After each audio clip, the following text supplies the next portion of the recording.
జై శ్రీరామ్. ఇవాల్టి ఆధ్యాత్మిక చింతన కార్యక్రమంలో మనం కొన్ని విషయాలు తెలుసుకుంటున్నాం.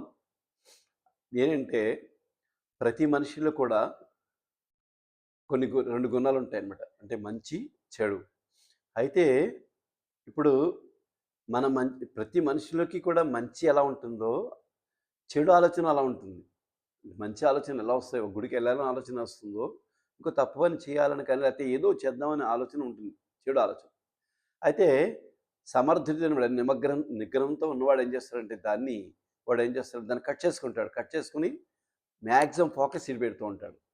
కొంతమంది ఉండరు అటు ఇటు కాకుండా మైండ్ ఆలోచిస్తూ ఉంటారు.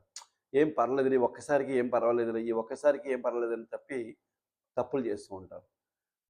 మళ్ళీ అయ్యో నేను ఎందుకు తప్పు చేశాను బాధపడి మళ్ళీ ఈ చింతనకు వస్తూ ఉంటారు.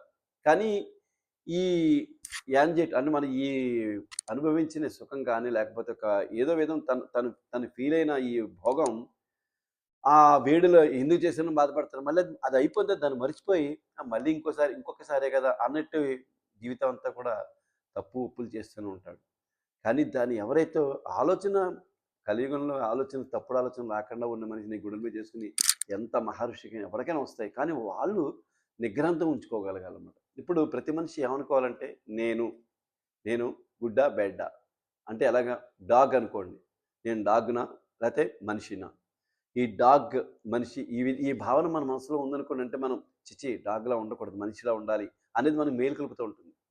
అలా మనం వేసే వేషాలు ఉన్నాయనుకోండి కోతిలాగా మనం మంకీయా మేనా అని మనం ఆలోచించుకున్నాం అనుకోండి.